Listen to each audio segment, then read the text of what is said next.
Good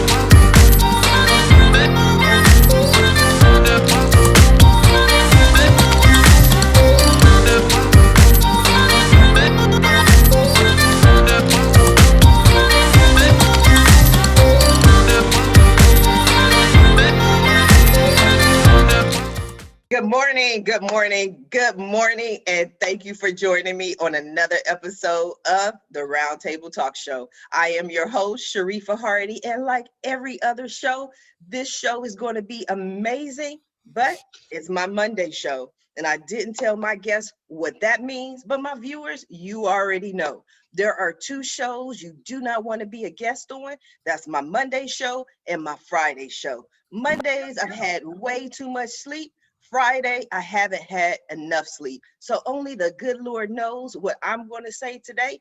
And I'm rocking my goddess hat from one of my guests to let women know that all women are goddesses. And I guess we got some gods out there as well. But hey, it's still March. We're focusing on the women this month. So before I go ahead and introduce our guest, I'm going to invite you to do what I always invite you to do. And that is to go out and be an evangelist for the Roundtable Talk Show. There's someone in your neighborhood, someone in your network, someone in your house, someone somewhere you know that needs this information. Maybe they're a new entrepreneur. Maybe they're a small business owner. Maybe there's just someone who needs help with their personal life. But they will not have this information unless you go ahead and share the show with them. So send that text, send that tweet, make that post, but let them know the Roundtable Talk Show is live because friends don't let friends miss out on the Roundtable Talk Show. So while you're going ahead and introducing your friends, your network, your people to the show, I'm going to go ahead and introduce one of my first guests, but also one of my dear friends. We met a year ago when she was a guest on the show. And from that moment, we have been fast friends with a deep respect for what the other does. She's my publicist. She is amazing. Chandra Gore of Chandra Gore Consulting. Integrity and hard work have always been the hallmarks Chandra has used to build successful and profitable businesses through her consulting firm. She has worked with entrepreneurs to help them create foundations for success through her boutique consulting and public relations firm, Chandra Gore Consulting. And if you saw the magazine that came out this week that is taking the internet by storm, Pretty Women Hustle, in my article, it wasn't me. It wasn't me, you guys. It was Chandra. Good morning, Chandra. How are Good, you? Thank you for good joining. morning. Thank you for having me. I'm excited to be here, you know. I know. I always love that you're here. Like when you're here, I'm like, that's a guaranteed entertaining show. Like it's guaranteed. Nobody else, and I know everybody else is amazing. They're wonderful, but you're like my safety blanket. I feel like Linus, and you're my safety blanket. Oh, because I look forward to, I already planned this for the whole year, so go ahead, I know. I saw it. I saw it. I love that. Now, I read your bio, but you tell us, who are you? What do you do? And what are you passionate about? I am a publicist and consultant, and I'm passionate about helping others to tell and spread the word of their story, and having everyone understand why and how they do what they do. So I'm most passionate about that. Like that is my biggest thing because everybody deserves to be heard, and so being able to be the conduit to make that happen is very, very important to me. And I develop a connection with my clients, and I just love it. And you have to be a friend sometimes. I have to get to know you before you could be a client anyway. So I love Yeah. what I do. I know, but one of the things that impresses me about you is that I always feel like I know you already have conversations with Chan, but I'm gonna get you a new show, right? It's gonna be called Chandra Speaks. That's your new show because I'm telling you, when Chandra speaks, like I can make a post and people are like, yeah, that's good. Chandra shares it, and all of a sudden it's like, okay, the world take notice. That's a gift. How did you start that? How do you define it? How did you even get into this role? I'm a true speaker, I guess, in a way. Like, and I think that's probably what it is, because I'm always myself. I'm never any different. Mhm. So I think that's what resonates with people the most because they already know they're gonna get the truth and the real and something authentic from me. Mhm. But that's So good though. I love it. And I love what I love about you and your realness and your honesty is that, and I don't say this to everybody, and I don't take this lightly, and I also don't feel that this is necessity. But you have your degrees to back up all this experience that you have and this knowledge. And people tend to underestimate you. They think you're just a pretty face and you just cute and you just made it through the world. And then when you start talking about your experience or your knowledge, they're like, oh my God, and are blown away. it's funny because it's like, I mean, I always let people make that assumption because I love seeing the oh. I like seeing that because it helps people to step outside of that you know those first impressions or whatever they have, whatever thought they have in their head. So I like throwing people for a loop when they figure it out. Like, I'm not just I'm not just loud and crazy. I'm very smart. Hey, Chandra, can I jump in or you have to wait to be introduced? If you have a question, go right ahead, Tina. Okay. Hey, Chandra, I just want to say that's the smartest thing I think I've heard this morning. Chandra said that her clients, she says most of them kind of have to be a friend before they're a client. Girl, put it on needle pointed. That will cut down on so much of your, of taking somebody into your organization before you really get to know them and really Mhm. get to know them. Then that's a smart thing to do. You can't always do it, but if you can, if you can have a friend who understands that, this is a business relationship, but you know her or him, Right. you trust them. That's so smart, Chandra. That's all I wanted to say. That's very smart. I wrote it. That's I wrote okay. it down. I wrote it. Hey, you know it's important. I wrote it down on the post. That's what people do. They come on the show, they start taking notes. But since you went ahead and jumped into that hot seat, Tina, what I'm going to do is introduce my next guest, who is eager and excited to join the conversation, Miss Tina Ansa. Tina McElroy Ansa is a novelist, publisher, filmmaker, teacher, and journalist. But above all, she is a storyteller and cultural icon. Tina Ansa is the award winning author of 5 novels: Baby of the Family, Ugly Ways, The Hand I Fan With, You Know Better, and Taking After MUDEAR. All of them set in the fictional town of Mulberry, Georgia. Good morning, Tina. Thank you for joining us. Oh, thank you for having me. Good morning. Good morning to everyone on the panel. I'm interested in getting to know everybody. That's what we're I'm going to do. happy. We gonna get in everybody's business this morning. But tell us about you, Tina. What are you passionate about? Oh my goodness. I'm passionate about words. I'm passionate about printing. I'm passionate about writing. I'm a writer and a publisher. I started my own publishing company, small press, Down South Press, in 2007. I published my latest novel in 2008. And in November 2020, if you can believe it, we published, there we go.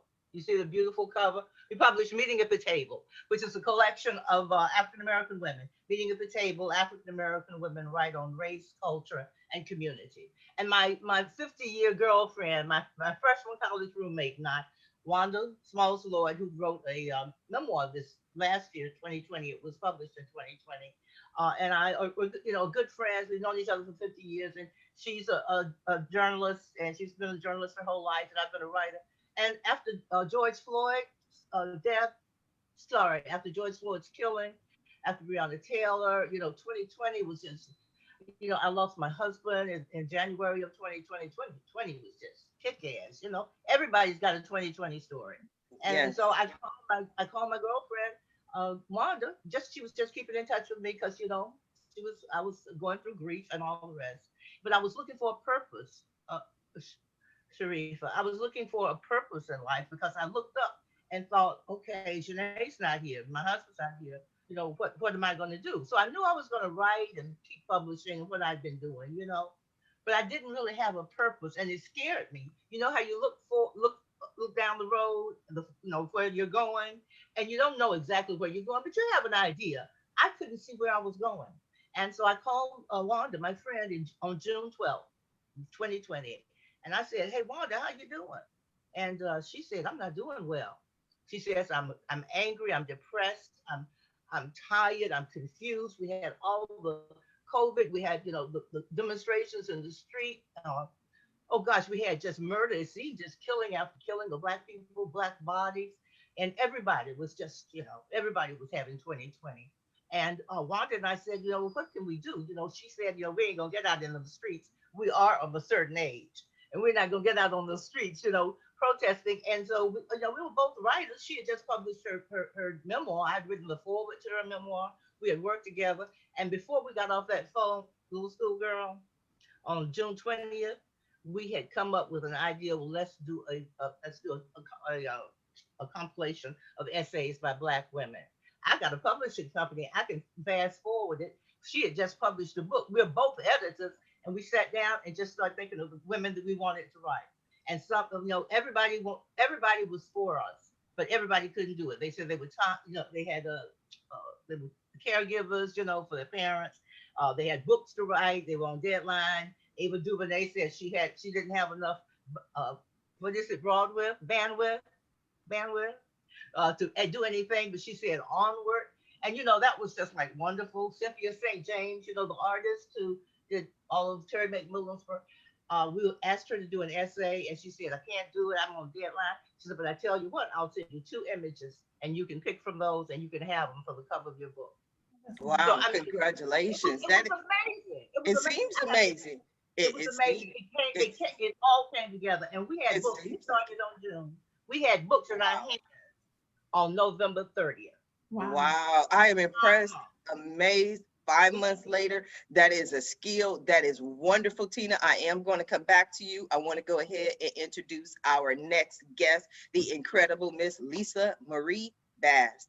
Lisa Marie started a business after the age of 50. She created the WoofPack. She created the WoofPack dog walking accessory bag, which is made in the US to offer pet parents a more enjoyable on-the-go experience with their pets and to encourage pet owners to scoop the poop to keep trails and parks clean. Good morning, Lisa Marie. How are you? Good morning. Thank you for having me. Wow, scoop the poop. Tell us Yeah. about it. Yeah, this is the WoofPack. Oh, wow. It actually comes in 5 color combinations, including 2 designs. The middle part of it has an antimicrobial lining that medical, well, it's medical grade. They use it in hospitals on gurneys.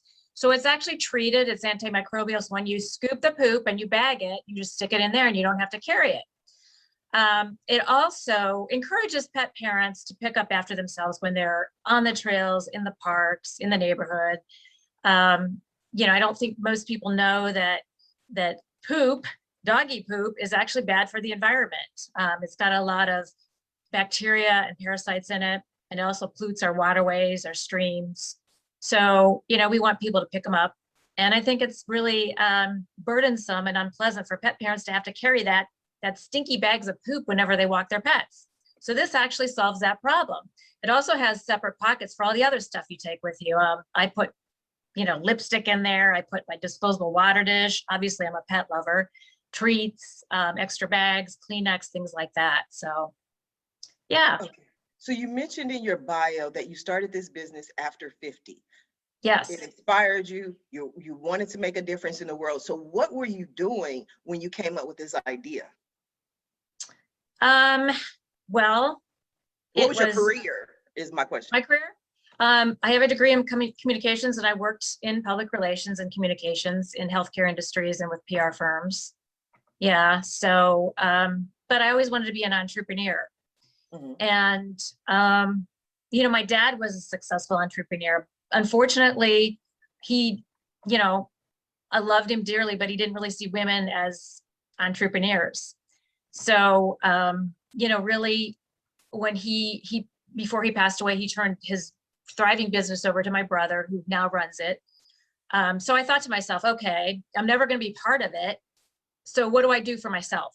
And a lot of people were saying, well, you're too old to start a business. You're a woman. It's too hard, blah, blah, blah. So that just lit a fire under me, because I wanted women to know that no matter what age you are, you can be successful. You can start a business. I want women to realize their potential. And so I wanted to, now I mentor college. I have 2 interns I mentor that work for me. And I try to give them that empowerment. It doesn't matter where you come from, what your gender is, you can succeed. And so I really want them to give them the tools to help them succeed when they graduate. So did you quit your day job? Were you in between jobs when you started this? no, actually I was working as a freelance PR person, and I also did substitute teaching too. So I was trying to start this while working like 40 hours a week, which was really tough. Yeah. How long did it take before you found some type of what you considered success? Sorry, wrong show. Success with the new business? It's an uphill battle. It's very tough. I think this year is when it started taking off. I've been in I was just recently in Women's World magazine, so that really helped. Congratulations. Yes, thank you. Modern Dog magazine at Christmas time. So I'm starting to see international sales grow too, which is really kind of cool. A lot of customers from Canada placing orders. Well, that's good. I hope more people in California, in my neighborhood and around here, place some orders, because that, to me, is something that is necessary. I hate to walk down the street and see things that's just left there. So you are providing a service that I believe is much needed. Now, Lisa Marie, I am going to come back to you. I want to go ahead and introduce my next guest, which are a couple. They're here with us today, Lamar and Ronnie Tyler. Lamar is the creator and co-founder of the international business network Traffic Sales and Profit, TSP, a premier community for purpose-driven African-American entrepreneurs that provide solutions to drive more website traffic, convert more online sales, and increase business profit. Along with his wife, Ronnie Tyler, who is recognizing the need for positive images of Black marriage in the media. Ronnie founded blackandmarriedwithkids.com, BMW, in 2007, along with Lamar. Over the last 13 years, she has grown the site from a personal blog shared by one couple to an international brand with over 600,000 social media fans. Good morning to the Tylers. How are you? Good, thank you. Good. Thanks for asking. Tell us about, okay, I love when I have couples on the show, because I always find, and I have learned, it's not a sexist thing, but one is the talker and it's not always the woman. So who's the talk? Okay, see. So not true. I'm telling you, I used to assume, right? You'd be like, okay, he's quiet, she talks. So Lamar, I kind of believe, based on the quickness of Ronnie's point, that it's you. So tell us about who you guys are, what you do, what you're passionate about. Yeah, in a nutshell, we run several online brands that focus on uplifting, encouraging, supporting the African-American community. The first of which, Black and Married with Kids, as you mentioned, we launched in December 2007 to promote positive images of marriage. In our communities, right? We said, hey, there have to be other couples that love each other, that are supporting each other. We knew there were fathers in the home, not just taking care of their kids, but oftentimes taking care of other people's kids as well. But we never saw that represented in the media. We never saw it in the press. We never saw it in films and television and things like that. So we made our own platform to showcase that. And as that quickly grew and blew up, and we had like a ton of press features and a ton of audience and social media following, right? Then we started creating products and documentaries and things like that. People begin to ask us, how did you do it? Like, how did you build that online? How did you build those communities and audience? And that's when we launched Traffic Sales and Profit as a way to kind of teach people the things we had learned over the years of building audience, of attracting people to us, of building online communities, and then being able to convert those people from just leads or fans and followers into actual customers. Wow, that's impressive. We're going to talk a little bit more about that. Ronnie, what was your initial thought about starting this with your husband? There was a lot of thoughts. Yeah, because, you know, when Lamar and I, when we met, I was corporate America, okay? Like, I worked for IBM for pretty much 17 years before he convinced me. One job. She only worked one place her whole life. I wish. I think she was waiting for a gold watch with diamonds in the middle or something. And it wasn't coming.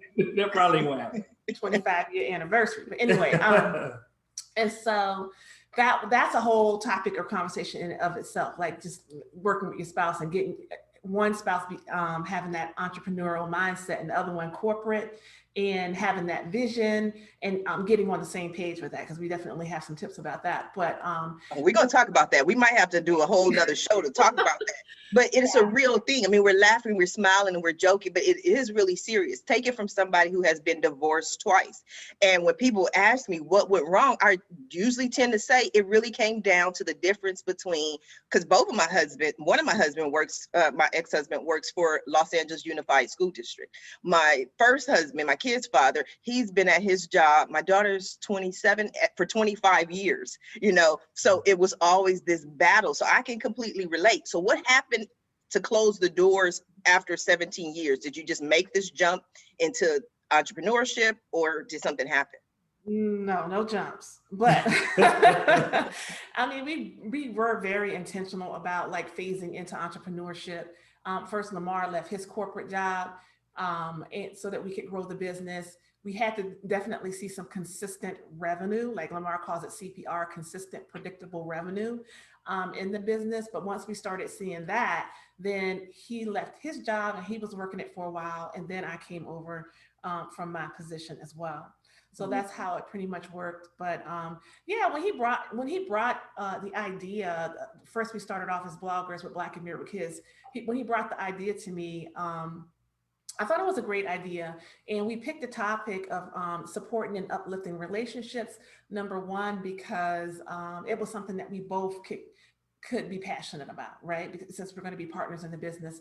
And number two, we just wanted, there was just a lot of negativity as it involved marriages and relationships in the African-American community, especially back then. You know, and our divorce rates were the highest. And it's just like a whole big thing in the media. You just never seen the positive images of people in our communities. And so we wanted people to see that and to aspire to that. But yeah, it was definitely a journey as far as like me getting on board with full-time entrepreneurship, even entrepreneurship in itself. Lamar was a career contractor and entrepreneur when he met me, and I almost made him just get a job. That's why he was at Fox when we married, because I just didn't understand, and I needed that consistency. And so he sat back and he was just like biding his time and showing me some things. But within 5 years, he had left that job and back being a full-time entrepreneur, and then eventually convinced me to do it as well. Well, what I love is that what appears to me is that you guys show each other what you want and what you believe in, and then you ask for what you need from your partner, and then you wait for it. Because it seems like Lamar was like, I really want you to do this with me, but you have to do it in your way, which you did. And then Ronnie's like, I really want to do this with you, but I have to be secure and do this in my way. And so after you both did it in your way, it was accomplished. So I think that's amazing. I think you guys are great. You need your own show. But I'm going to come back to you. I want to go ahead and introduce my next guest. And she is incredible. We got a couple of Lisas on the show today, but we're going to be talking to Lisa Van Hotel. Okay, thank you, Lisa. I usually go over the names prior to the show because I sound more intelligent after introductions, but today I just got excited and was talking. So forgive me for that. But Lisa is a dedicated agent with effective strategies and superior services, offering clients guidance for a stress-free experience. Her innovative approach is twofold. She will handle everything from educating her clients on current market conditions, marketing properties for sellers, locating properties for buyers, and negotiating contracts that are statistically proven to favor the client. She works diligently to keep the transaction on track with town officials, attorneys, lenders, and the client. Good morning, Lisa. How are you? Good morning. How are you today? Thank you for having me. I love your background. It looks so prestigious, so executive. It just makes me want to just go there. Yeah, I'm not too tech savvy. I'm getting there. So I was very excited when I got that to work. You are doing just fine, Miss Lisa. Tell us about yourself. Who are you? What do you do? What are you passionate about? Who am I? I'm a realtor with Coldwell Banker Realty here in the Closter Alpine, New Jersey office, which if you are not familiar with New Jersey, Alpine is like the Beverly Hills of New Jersey. We're about 15 minutes outside of New York City. So we're in the suburbs of New York. A little bit about my background. I was a licensed cosmetologist. I love people. So I was in the cosmetology industry for about 10 years. And once I was pregnant with my second child, who she's now 17, I says, who's going to watch my kids while I'm working in the salon? So I left and I ended up getting my real estate license. And I wish I would have done that 20 years ago. I absolutely love it. I am a true Gemini. I dabble in this and that, and I love people. I can't sit behind a desk. I have to be out there, and it's something new every day. So this is my 10th year now. I've always been with the same Coldwell Banker office. I actually started when my son was 2, and I really said, this is what I can do to make my schedule around my family schedules. And that's exactly what I do. My kids are now, I'm married actually 23 years, and my girls are 20, 17, and then my son is 12. So like I said, I just love helping people make that move. You know, sometimes it's, hey, it's a first time home buyer. Sometimes it's an estate and you have to help the family unload the house for them. Sometimes it's, you know, someone who's been renting forever and you now are gonna, you know, buy that first home. So there's all different scenarios, but no matter what it is, I just love what I do. It seems, and it shows. Now, Lisa, one of the things that you mentioned is you wish you would have done it sooner. What are some, why sooner? I grew up, I also like I said, I do a little bit of everything. I grew up in the restaurant business. My dad had a diner. I also waitress 2 nights a week still. He had retired, but in town there's a local restaurant here because I just love getting out and being in the community and being out there. And my husband's a contractor and I manage his business. So yours truly, I love working. 7 days a week, I'm here or there. And why I wish sooner is because of the fact, actually, because of the family aspect of I can make my schedule around anything. If someone's sick, I'll just change an appointment, or I have plenty of colleagues that will go out for me and show a property, or I had someone do a walkthrough for me before closing if I couldn't make it. But also the fact that there's unlimited income. Mm-hmm. You put in as much as you want to get out of it. If you don't want to work, you don't make any money, but sky's the limit. There's no cap. So that also was a big attraction to me as well. Now, when I have guests who are in real estate or in the industry, I like to find out about what they've seen over the last year. I've spoken to so many of them who said, you know what? We're sorry to hear about the loss and the deaths, but the blessing in it for them was that they were able to show more homes virtually. And many of them over the past year have seen their businesses skyrocket because instead of going to a location, going to a physical location, waiting for this person, now you got to wait for that person. They just did it all on Zoom and were able to show more homes. What have you seen over the last year or noticed? It was my busiest year yet. Mm-hmm. Once COVID hit, by March, because January, February starts to get busy. Normally, sellers will get more money because everyone thinks, oh, I have to wait for the spring market to list my home, which the spring market actually starts February. It's not April. You want to get on before everybody else. Therefore, people are getting more money. But once March hit and the lockdowns happened, I says, oh my gosh, now what are we going to do? So like anything, you know, technology is always changing. So we had to adapt. So in New Jersey, we're still kind of locked down, sort of. The influx from New York City is unbelievable because New York, they still can't, maybe just recently can do an open house. Like they can't do nothing. New Jersey, in the beginning, we were locked down. Once they lightened the restrictions after a few months, it was, you know, 2 people to a group. We wear masks to go in. I always have in my car, I have the booties, I've got the sanitizer, wipes, and a box of masks in case anyone doesn't have one, but I haven't come across that yet. We also have adapted, like you said, Zoom, FaceTime, we do that. Honestly, I have not done a lot. People are coming out. It was really only a good month and a half or so where people would do that. And even before, we actually sold a home via FaceTime from somebody across the world that never even stepped foot on the property. But right now, open houses are going well. Every price range from a co-op to multi-million-dollar house. There's bidding wars, all price ranges.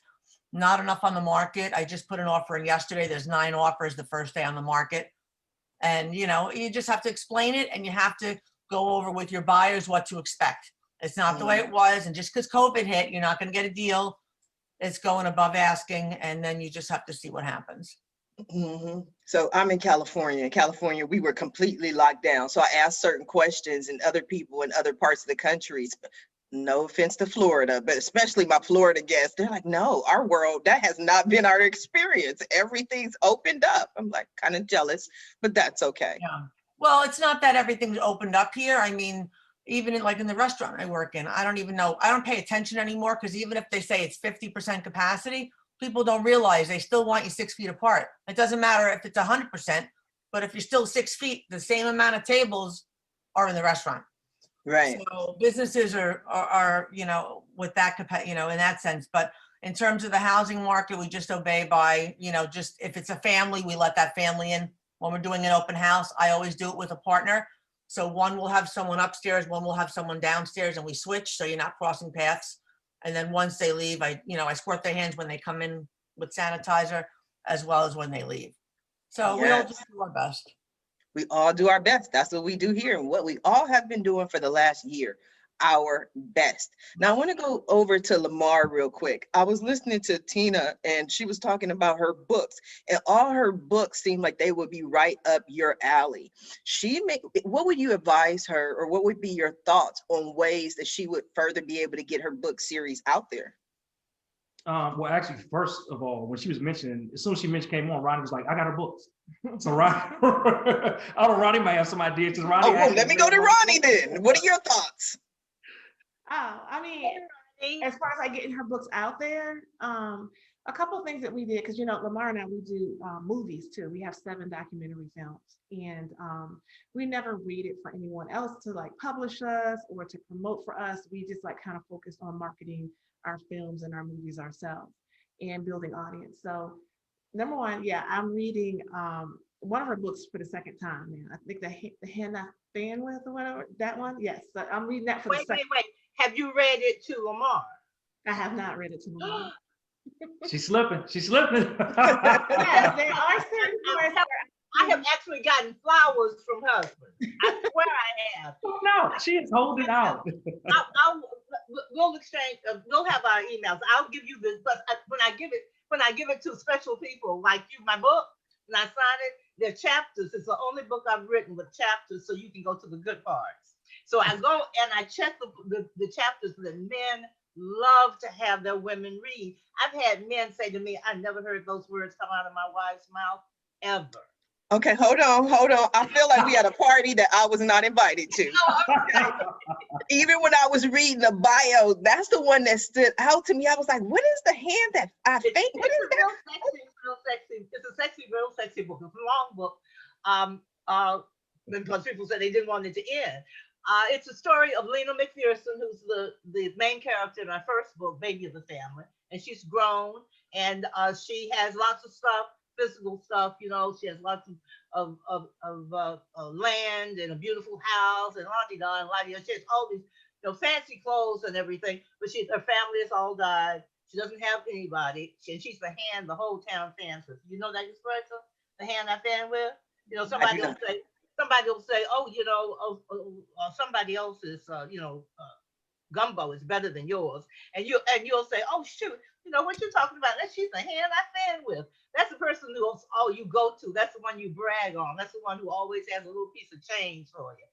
You know, you say, oh, she's the hand I fan with. Well, no, that's good that you brought that up, because that was not, from just hearing it, that was not my understanding. One of the things I say is I love Southern.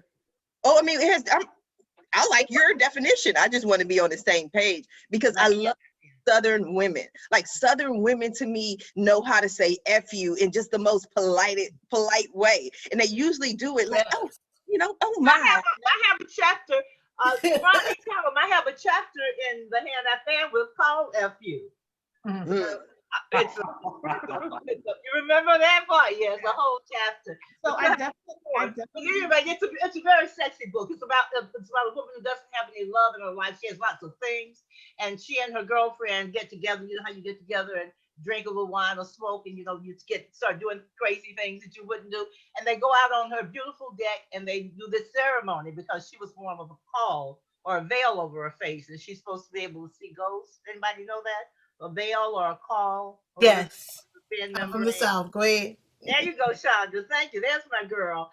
And you're supposed to be able to see ghosts, tell the future, look at somebody and read you. But the biggest thing is that you're connected to the supernatural, the ghost. Wow. So they get out there, and sister says to Lena, girl, all that stuff you used to be able to do and tell people's dreams and stuff. We'll be able to call you up a man. And so they're drunk, they're a little stoned. Oh, we can conjure up men. And they Oh, that's what I need. If I read the book, can I do that too? Can I conjure up a man? Well, like you read the book, and then you will. Good answer. Good answer, Tina. This 100-year-old ghost appears who's been watching her for 100 years. Herman. Can't give it all away. We got to get the people to. They gonna buy this book today because it seems good. It seems juicy. But Ronnie, I'm serious about men love to have this book. I'm telling you, I've had men send me flowers to say thank you. Yeah, Ronnie? actually, so I know what chapter, when she's like driving and she had to pull over, because yeah, I'll read that to him. Anyway. Put the link in the chat. Okay then, that's my girl. Put the link in the chat. So go back to your question about like just what could she do to get the books out there. I would definitely say the biggest thing that we did, and it was really important from movie to movie to movie, is build an audience, right? Mm-hmm. Because we noticed from our first DVD to our first movie to our second movie, people would ask us, hey, like, when's your second movie coming out? I didn't know it, and things like that. And so we built a consistent audience around our movement versus around just one particular movie. And that audience was able to kind of follow with us and grow with us across, all of our movies. So building an audience, building an email list, and being able to kind of promote that as well. Another thing that helps a lot is, of course, Ronnie, can I ask you a question? Our biggest challenge is getting the book out there. I guess that's the way it is with the movie, letting people know about it. And we're on all platforms. But what are some things? I don't know. I guess I'm asking the things that you can do. We're doing like all the things that you read about. But are you on different social media platforms? I'm on Instagram and I hate to TikTok. TikTok is a big thing for education, and it's a lot of not all young kids anymore. It's a lot for education and stuff. Yeah. We have 16 contributors, and so we're able to do events. We've been doing, lots of events. We have a launch, but it seems a little, I don't want to say this, but it seems we're a little slow in the water right now. Right. We're not, okay, but this is what I'm saying. This is only the second time in over 200 episodes that this has happened. The first time I had a young lady who made homemade items, and she was on her items were on QVC, and one of the other guests had actually seen her on QVC. So we're talking about getting Tina's books out there, and yet somehow it got to Ronnie, and Ronnie's been reading this book twice. So whatever you're doing, it is working. We just have to, amplify it, and this show will help. So I want to go over to Chandra. Ronnie read the old book. This is the new one. But don't worry, Ronnie and Lamar. I'll be looking y'all up, okay? Well, can Lamar answer her question? Yes. Yeah. I was gonna say too.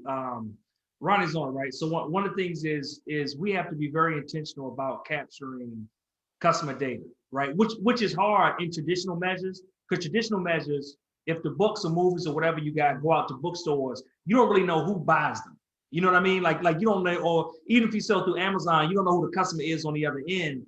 So now any book, any film, anything we do has to have pieces in it, right? Some type of prompt to push them back to our website to opt into. And it could be opting in is like your name and email address or whatever.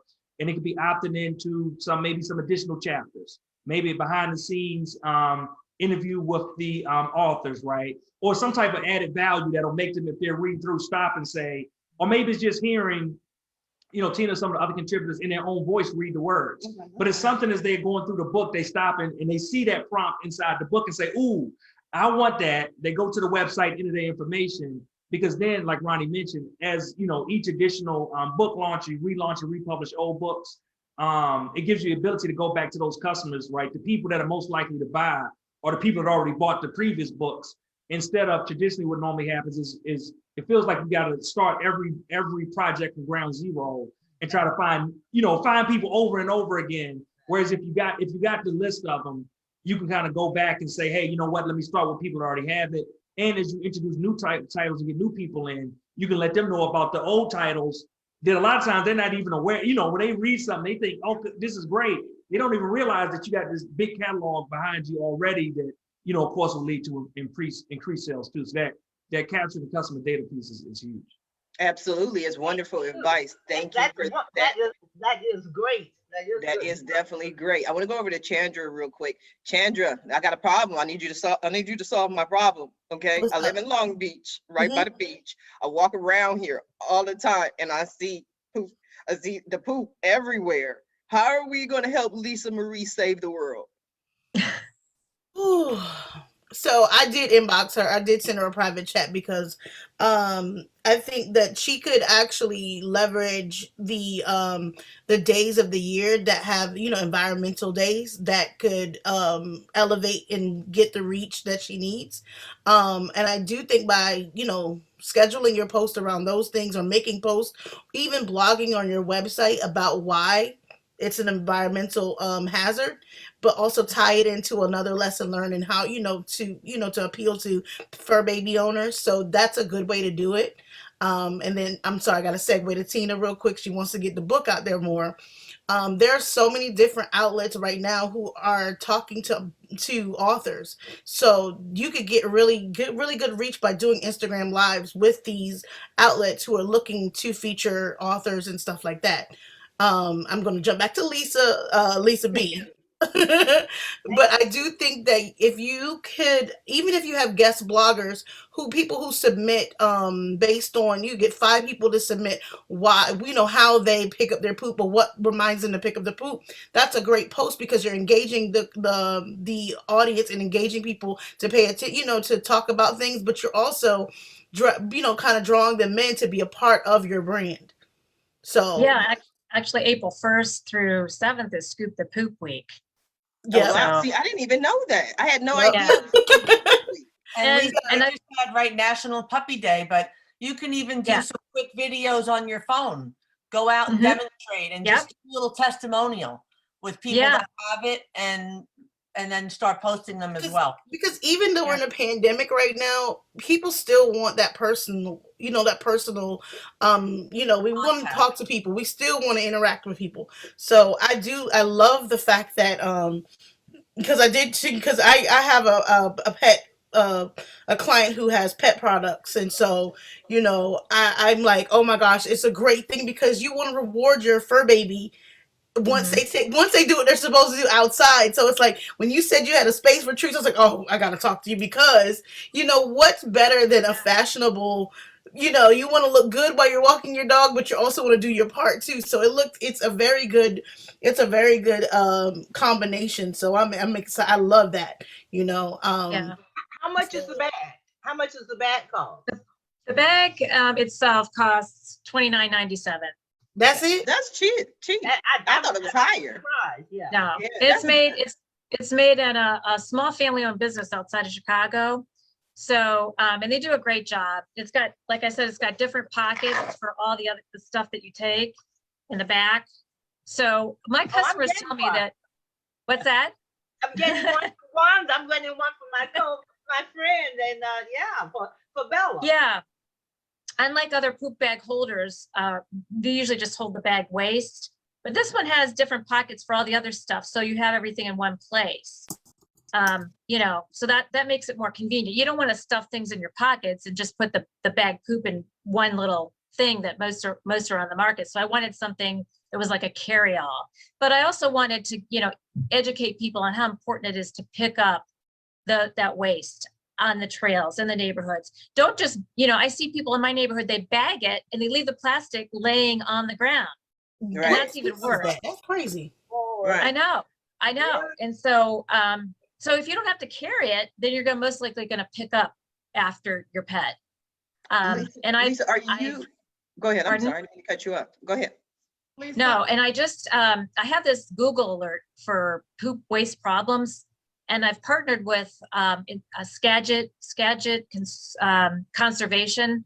They have the Poop Fairy campaign going on up there in Washington, the state of Washington. So they just purchased 15 bags to reward people for picking up after their pets on the trails and, in the Wait parks a there. minute now.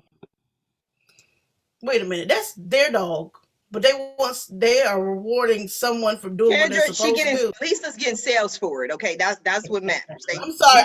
I'm sorry. I'm sorry. Go ahead. Don't we don't be we gonna reward everybody as long as Lisa gets the sale. Are you doing anything for Earth Day, Lisa? Yeah, I want to do something for Earth Day. I've asked my 2 interns to brainstorm what I could do for Earth Day, but I think it might be kind of cool to do some videos of going out on the trails and picking up. I do that sometimes. I walk on the trails and I see it, I'll pick it up, and throw it away. So Where are you located? Northeast Ohio. I also, because I'm a member of my local Rotary and Women's Club, and we always do things for the community. Maybe talk to the Rotary, because they're all about doing town cleanups and stuff like that. So That's a good idea. the Rotary clubs by you, and also check, because I know by me, every September they have like the town days and stuff, and sometimes you can have a table there, and it's just about getting it out. So Right. we have some flyers and people in the community, but between the Rotary, because we always go out in the towns and we do like cleanups for the garbage and stuff for the communities. So that Yeah. may be something to reach out and wherever you are. And It's a Right. great idea. And then another Yeah. thing, I'm not an intern, but I do have some kind of good ideas. I just put a link in the chat for everyone, but you specifically, there is an Earth Day celebration. It's a virtual expo. The lady who's putting it on, Viviana Puello, has Art Tour International magazine. And through her magazine and her actual TV show, she has about 10 million viewers. And she's looking for panelists.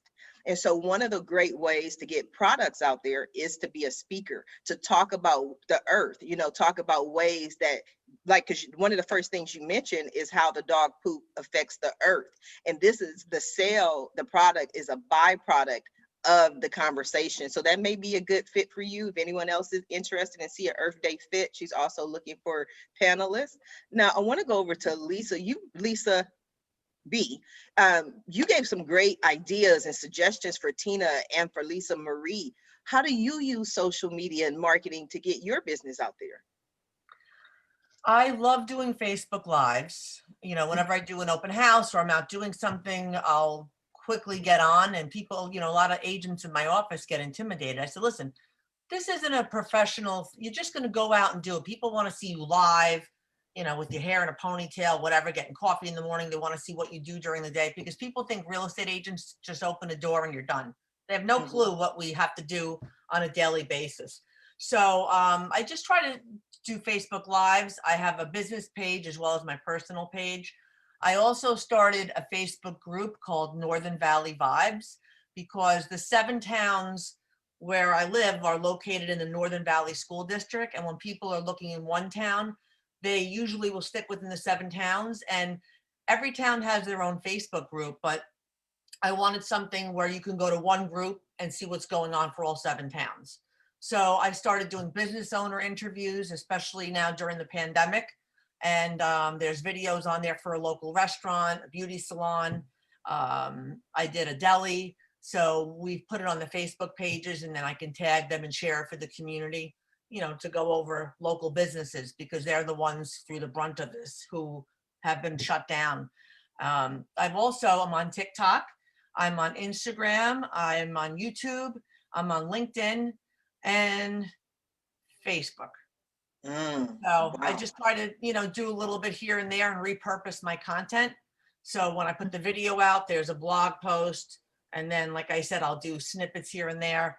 And especially with TikTok, I got like 70,000 views on, oops, sorry, cable thing. I got like 70,000 views when I filmed an oil tank that got taken out of the ground at one of my listings. So Oh, wow. I just try to educate people. I also have on my website a link called Lisa's List. And what I have on my list is everything from contractors, electricians, handymen, locksmiths, you name it. because my, you know, what Good I'm idea. known for is Ask Lisa. So if you need any of the information, ask me. And it's not only through, you know, working through a closing, it's for me being there for the community afterwards and providing Right, service that absolutely. way. So. Absolutely. So now I know what everybody's been wondering for an hour. One of the questions that they have is, Ronnie, how did you get over 500,000 followers? Yeah, a lot of it just was remaining consistent. And, you know, sometimes it's about the time and the place, right? Because when we started our Facebook group or our Facebook page, Facebook was wide open. So like if somebody liked it, then somebody else would like it and their friends would like it and everybody would come in. And, you know, eventually Facebook shut all of that down and you have to actually be consistent with doing things to build audience. And so it's more about being consistent, more about getting content out there and probably doing paid ads now. So the approach that we took when we started is a little bit different from what we would do now to build the audience, just because of the algorithms and things with Facebook is so different. And so I would just recommend that people, number one, remain consistent with the content and being able to kind of get content out there in various forms, whether it's video, you know, blog post or whatever, but just kind of being consistent with that. And then number two, definitely knowing their audience and who they're talking to. And then number three, having some kind of paid aspect to that for marketing. So, you know, people always only think about their list and their audience when they're ready to launch something new. Whereas we share with people, you should be having some type of strategy for list building and launch building all year round so that they're there and ready for you when you're ready to launch. And I think that's the biggest mistake that small business owners make, is that they wait until they're ready to launch and they're like, now who am I going to launch to? You know, and so no, you want to have that as a part of your strategy all year round, as far as like talking to your audience and nurturing and being consistent with them so that they're there. And then also you can take that audience and be able to build other audiences and get out to other people outside of that. But first of all, kind of focus on your list and your audience all year round, not when you're ready to launch yourself. Absolutely. I think that's wonderful advice. Now we are coming down to the end of the show. And this is part of my favorite part of the show, where everybody gets to give their 30-second commercial about themselves and who they are. So I just invite you to speak directly to our audience, to everyone who was watching the show live, as well as everyone who was watching it in the archives, and let them know what you want them to take away from your appearance here today. And we're going to start with you, Lisa Marie. Hi. Well, I just want to know that I developed the WoofPack to give pet parents a more enjoyable experience when on the go with their pets, and to encourage all pet owners to pick up, scoop the poop when they're, you know, out on the trails, in the neighborhoods, in the parks. And I just want them to enjoy life with pets. They're amazing creatures. So the WoofPack does allow them to do that. It makes great gifts. A lot of people buy them for gifts. So I think that's really, and I think also just no matter what your age, your background, your race, go for your dreams. Believe in yourself. It's a lot of hard work, but find a support system like this amazing group here. And I just want to applaud everybody for their successes. And I want to wish you the very best and continued success. And that's kind of what I want to say. Go for your dreams and think about the WoofPack as well. Thank you. Thank you. Where can people pick up the WoofPack? WoofPackTrails.com. That's WOOF Trails, TRAILS.com. And for my viewers today, I want to offer 10% off the WoofPack. You just put in the code TAKE10 for 10% off. I like that. I love discounts. Thank you, Lisa Marie. Now, Lisa B. Thank you for having me. I can be a useful resource anywhere across the country, because with Coldwell Banker, I have agents that I work with closely throughout the 50 states.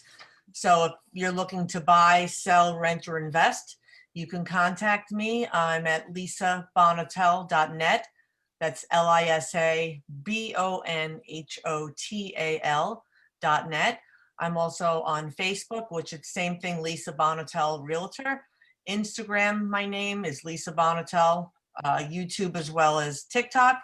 And you can contact me. And if it's not in New Jersey, I can put you in touch with someone, like I said, all across the country to help you with your next move. Yeah, you got some money in California and Long Beach? Yes, I do. Okay, I'm gonna keep that in mind when I move. I just have to stay in District 33 though for my Senate run, but I'm sure we can find someone here. I got plenty of people out there. Thank you. Tina, what do you have for us? Well, my passion is words. My passion is women. My passion is talking to the heart of people, and I think that's what books do. I would like my website is McElroyansa.com, but you can pick up the book, and if you'd like a signed copy, you let us know at downsouthpress.com. I am indeed happy to be here. I have learned so much on this panel. I had no idea that I would. I'm glad I have my Post-its by. But the name of the book is Meeting at the Table, African American Women Write on Race, Culture, and Community. We have the Atlanta Mayor wrote an essay. Our little princess, Anika Noni Rose, wrote an essay. She's the Disney princess. So we have women talking deeply about themselves. And that's what I feel very, very passionate about. And that's women. And I want to say to Lisa, who was just here before me, what a sweet thing to say to all of us. And that I'm going to be getting, 2 of them. And I started 2 businesses over the age of 50, Lisa. So you're in good company. I started a publishing company and my Sea Island Writers Retreats, where you can go on my website and find out all about them. But again, I'm glad you invited me. It's wonderful to be here. I feel like I've made some connections, and I want to talk to these people again. And your show was great. Thank you. Thank you. I need to come hang out with you. When you haven't named any small little nothing. Okay, let me take that back before I get all the comments. Everybody you named is like out there. You like, I called Ava and I called Noni, and I'm like, I'm gonna come hang out with you so we can make some phone calls. It's social media. My co-editor Wanda, she wrote long, wonderful letters asking our essayists. I hit mine up on Facebook, on Instagram, and on Twitter. That's how I talk to Ava. She doesn't really know me. She knows my work, and I admire her work, and I was able to reach out to her, and she was kind enough to respond. But that's the other thing. Ask for what you want. You don't know what people are going to say. Somebody learned something just from that response. And that's especially for women. We aren't taught that. We aren't taught that. We're taught to take for what we're given. But we need to ask for what we want. That's right. So I'm about to go tweet Michelle Obama and be like, Michelle, let's sit down because I want to talk to you. Jelly girl, come right, hit me up. Absolutely. Thank you, Tina. I appreciate you. For having me. Lamar, what do you have for us? For everybody watching, right? Some of the stuff me and Ronnie talked about, the principles, just like really scratch the surface. So what we want to do is I have a free paperback copy of my latest book that we want to give out, right? So we'll cover the book if any of the viewers, they just cover shipping and handling. To get a hold of it, they can go to www.freetspbook.com, like traffic, sales, profit, freetspbook.com. You'll get a free paperback copy of my latest book, Traffic, Sales, and Profit, the ultimate step-by-step guide to creating consistent, predictable revenue online. And it talks about how to get traffic, how to get more visitors, how do you convert those visitors once they get to your website? How can you not just get new people, but increase the amount of money that the people you have spend when they actually spend it with you? So, it's a great resource. People love it. And I want everybody watching to make sure you grab a copy. Oh, that's so special. You sending me a free birthday present. That is so wonderful. Thank you. You guys are just so sweet. Everything's about the birthday girl. Everything. I'll be fine by April. Excuse me. Ronnie, what do you have for us? I think that's the main thing. And also, if you'd like to, you can definitely join our Facebook group, which is Traffic, Sales, and Profit with Lamar Tyler. That's where you'll learn about all of our events. Like I even have a book coming out in June. We did tell you that I worked for IBM for almost 20 years. We didn't tell you that I was a project manager for IBM for almost 20 years, a certified project manager. And so when I became an entrepreneur, I was like, all entrepreneurs are project managers, they just don't know it, right? So I teach project management to our clients and to other entrepreneurs. And so I have written a book on how to launch and be more profitable and double your profits just through being intentional about planning. And so that'll come out in June, but you'll learn all about everything that we do in our Facebook group, Traffic, Sales, and Profit with Lamar Tyler. So that's what I would say. Thank you. We're going to definitely have to check it out. I appreciate you. Miss Chandra, what did you think of today's show? It was great because I'm learning, like, so I used to be a project manager as well. Like that was my thing. Like planning is key to success, because if you don't plan, you won't be successful. If you don't pay attention to the trends, and if you don't lay the train tracks, your train will not run. So there it is. So I love this show. This was great. I really don't have a commercial, but you all make can one up, follow girl. me. You good? You want me to do your commercial for you? If you need to get your business out there, if you need the media to take notice, if you want all your friends to text you because they just saw you on a new podcast, contact Chandra Gore Consulting. How was that? That was perfect. Only you. Only you. But yes, I just want to give a shout out because I finally got the Cosmopolitan placement that I worked on for my clients. So I'm like, Congratulations. I saw it. I'm sorry, y'all. This is amazing. I love what I do, but y'all all have amazing businesses, and definitely I'm reaching out to get the book because my other client, who is an accountant, I think that it will be a great thing to add to her reading list as well. So I'll be reaching out for that, and you all are amazing. This was a great panel today. Yes, I love it. I love it. I love it. It was a lot of fun. I love what I do. This has been an amazing month. Oh my God, I tell you. So I just want to thank you all for being guests on today's episode of the Roundtable Talk Show. But I especially want to thank everyone who tuned in to watch the show live, as well as everyone who is watching it in the archives. I appreciate you watching the show. I appreciate you sharing the show. But as always, please support our guests. Visit their websites. Pick up a couple of bags. Order a couple. I'm off today, Monday. Order a couple of Tina's books. Join Lamar's I found like I'm hooked on phonics now. Join Lamar's Facebook group. Talk to Chandra. Get your real estate through Lisa. This is what our guests do. Their website links are in the Facebook post. But as always, every day I ask you the same thing. Don't just visit their websites. Follow them on social media. You can learn so much from them. Reach out to them. Send them a message. And when you do, please let them know Sharifa Hardy says hi. Now, if you're interested in more ways that I can help your business, or maybe you want to be a guest on the Roundtable Talk Show, please visit my website at asksharifa.com. Until tomorrow morning at 8 a.m. Pacific, everyone have a safe and a blessed day. Bye now.